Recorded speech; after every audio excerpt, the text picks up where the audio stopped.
La vie autour du Taco. En 1913, le chantier s'achève. Une autre histoire commence.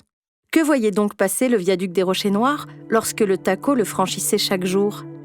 Pendant près d'un demi-siècle, le viaduc ne porte pas seulement un train, il accompagne la vie de toute une vallée. Chaque fois que le Taco franchit les gorges de la Luzège, ce ne sont pas seulement des voyageurs qui traversent. C'est toute une vie qui passe d'une rive à l'autre.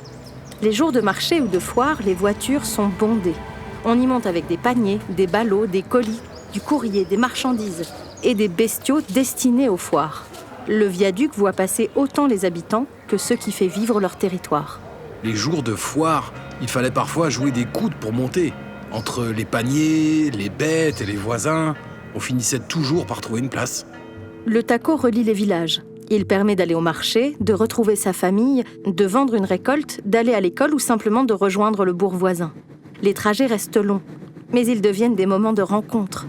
On échange des nouvelles, on parle des récoltes, des foires à venir, des familles. On retrouve des visages familiers. Peu à peu, prendre le Taco devient une habitude, presque un art de vivre, où le voyage compte autant que l'arrivée. Sur un peu plus de 100 km, le Transcorrézien dessert une quinzaine de gares et d'arrêts.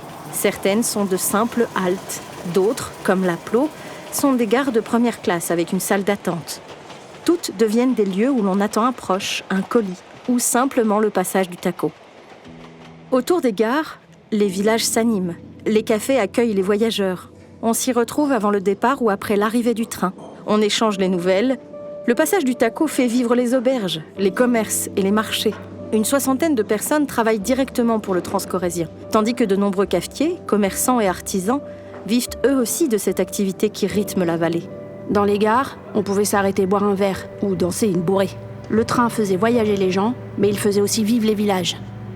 Souvent, les gares sont tenues par des femmes. Elles vendent les billets, reçoivent le courrier, renseignent les voyageurs. À force de voir passer le Taco, elles deviennent des figures familières de la vallée. On vendait les billets, on recevait le courrier, mais surtout, on connaissait presque tout le monde. Les horaires s'adaptent même aux jours de foire. Peu à peu, le Taco donne son rythme à la vallée. Son arrivée apporte une lettre, une commande, une visite ou simplement des nouvelles. Le viaduc n'est pas seulement un ouvrage d'art, il devient un lieu de vie, un lieu de rencontre, un lieu d'échange. On prenait pas seulement le Taco pour aller quelque part, on le prenait parce qu'il faisait partie de notre vie. Pendant près d'un demi-siècle, le viaduc voit défiler des milliers de voyageurs, des marchandises, des bestiaux, des lettres et des retrouvailles. Puis vient le 31 décembre 1959. Le Taco effectue son dernier voyage. Les automobiles emprunteront peu à peu le viaduc. Une époque s'achève, le Taco a cessé de circuler.